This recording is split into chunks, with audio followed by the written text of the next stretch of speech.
12시 많은 참여 바랍니다.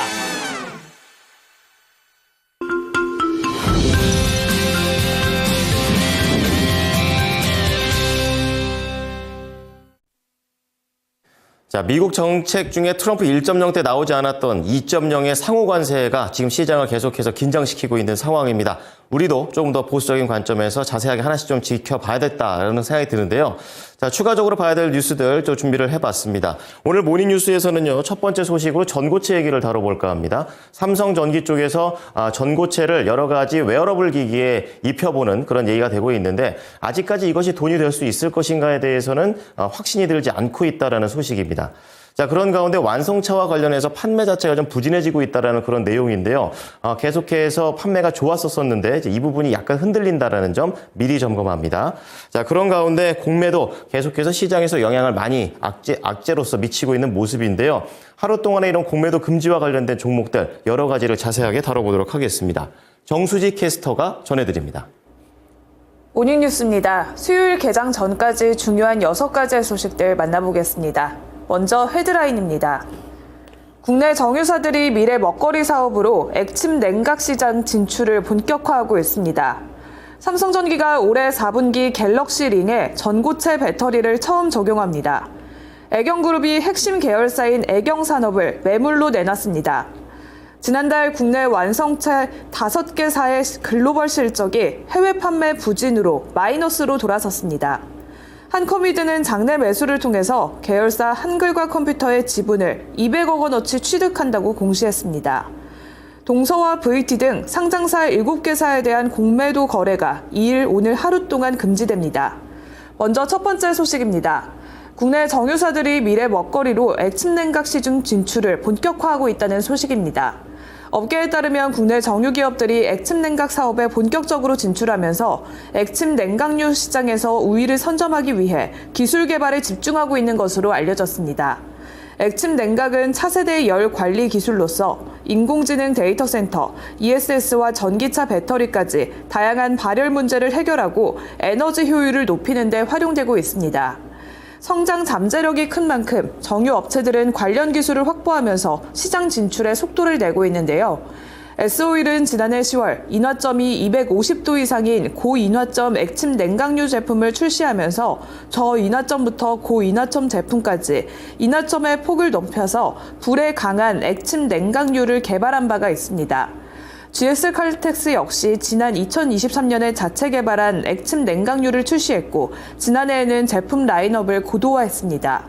SK이노베이션의 자회사인 SK엠무부는 SK온과 협력해서 전기차 배터리용 액침 냉각 기술 개발에 속도를 높이고 있는데요. HD 현대오일뱅크도 네이버 클라우드와 함께 데이터 센터용 액침 냉각 실증 테스트를 진행하고 있습니다. 해당 소식으로 냉각 시스템 업체인 삼성공주가 시간에서는 강한 흐름을 보였는데요. 살펴보겠습니다. 투자자들의 이모기술인 삼성공주는 냉각유로 전자장비 발열을 해소하는 액침 냉각 기술을 보유하고 있습니다. 시간의 거래에서는 6.71% 상승한 16,530원에 마감을 했는데요. 액침 냉각 관련주들 주시해보시면 좋을 것 같습니다. 이어서 두 번째 뉴스입니다. 삼성전기가 올해 4분기 갤럭시 링에 꿈의 배터리라고 불리는 전고체 배터리를 처음으로 적용합니다. 1일 업계에 따르면 삼성전기는 올해 4분기 갤럭시 링을 시작으로 2026년 4분기에는 완전 무선 이어폰과 2027년 4분기에는 스마트워치에 전고체 배터리 시제품을 각각 적용하겠다는 목표를 세웠습니다. 전고체 배터리는 고해 전고체를 사용해서 화재 위험이 적고 에너지 밀도와 형상 자유도가 높은 것이 특징인데요. 삼성전기는 지난해 에너지 밀도가 200와트시 퍼 리터인 웨어러블 디바이스용 초소형 전고체 배터리를 개발한 바가 있습니다. 업계는 갤럭시 링이 전고체 배터리를 장착하는 첫 사례라는 점에서 의미가 있지만 사업성 확보에는 쉽지 않을 것이라고 전망하고 있습니다. 우선 갤럭시 링의 판매가 저조해서 전고체 배터리 양산이 결정되더라도 공급량에 한계가 있습니다. 또한 전고체 배터리 적용 시에는 갤럭시 링의 가격이 더 상승할 수 있을 것이란 전망도 나오고 있는데요. 뉴스와 함께 관련주들의 주가에도 영향이 있을지 체크해 보시길 바랍니다. 이어서 세 번째 뉴스입니다. 애경그룹이 핵심 계열사인 애경산업 매각을 추진한다고 밝혔습니다. 매각 대상은 AK홀딩스와 애경자산관리 등이 보유하고 있는 지분 약 63%인데요. 애경그룹의 지주사인 AK홀딩스의 부채는 지난해 말 기준 4조 원에 달하고 부채 비율은 328.7%입니다. 여기에 지난해 발생한 무안공항 참사로 제주항공을 비롯한 계열사 이미지에도 타격을 입었습니다. 현재 AK홀딩스와 애경자산관리가 보유한 애경산업의 지분 63.16%와 제주항공의 지분 53.59% 대부분은 담보로 잡혀있는 상태입니다. 애경그룹은 애경산업과 함께 중부CC 등 비주력 사업을 매각하면서 자금을 확보하고 주력 사업을 항공과 화학 등으로 재편하는 방안을 모색 중이라고 밝혔습니다. 이어서 네 번째 뉴스입니다. 지난달 국내 완성차 5개사의 글로벌 실적이 해외 판매 부진으로 마이너스로 돌아섰다는 소식이 전해졌습니다. 현대차와 기아, 한국 GM, 르노코리아와 KG 모빌리티에 따르면 지난 3월 5개사의 국내외 판매량은 지난해 같은 달과 비교해서 1.6% 감소한 70만 2,853대로 집계됐습니다. 지난 2월에는 플러스로 반등했었던 5개사의 판매 실적이 한 달 만에 다시 마이너스 실적을 기록했습니다. 국내 판매량은 12만 3,916대로 2.9% 늘어났지만 해외 판매량은 57만 8,937대로 2.6% 줄어들었습니다. 완성체 5개사 가운데서는 기아만 국내외 시장에서 모두 플러스 성장을 기록했습니다. 기아는 지난달 국내외 시장에서 2.2% 증가한 27만 8,018대를 판매해서 역대 1분기 최다 판매 기록도 달성했습니다.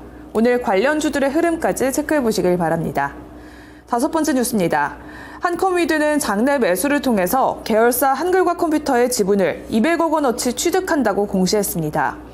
주식 취득 뒤 한컴위드의 한글과 컴퓨터의 지분율은 28.8%가 되고 주식 취득 예정일은 올해 6월 5일입니다. 한컴위드는 이번 주식 취득의 목적을 경영권 강화를 위한 지배지분 확보라고 밝혔습니다. 마지막 뉴스입니다. 동서와 VT 등 상장사 7개사에 대한 공매도 거래가 2일 오늘 하루 동안 금지됩니다. 한국거래소는 1일 국내 증시 상장사 7개사를 공매도 과열 종목으로 지정하고 2일 이들에 대한 공매도 거래를 금지한다고 밝혔습니다. 코스피에서는 동서가 공매도 과열 종목으로 지정됐고 코스닥 상장사 중에서는 VT와 ABL바이오, 코미코와 함께 태광, 태성, 파마리서치가 오늘 하루 동안 공매도 과열 종목으로 지정됐습니다. 이 중 태성은 공매도 과열 종목 지정이 하루 더 연장됐는데요. 공매도 과열 종목 지정 제도는 공매도가 비정상적으로 급증하고 가격이 급락하는 종목에 대해서 투자자 주의를 환기하고 주가 하락 가속화를 방지하기 위한 제도입니다. 과열 종목으로 지정되면 다음 날 공매도가 제한되는데요. 지난달 31일 전 종목 대상으로 공매도가 5년 만에 재개됐습니다. 금융당국은 이번에 공매도 재개에 따른 변동성을 줄이기 위해서 해당 제도를 오는 5월 31일까지 2개월간 한시적으로 확대 운영한다고 밝혔습니다. 앞으로의 주가 흐름까지 체크해 보시길 바랍니다. 이상 6가지 모닝뉴스 전해드렸습니다.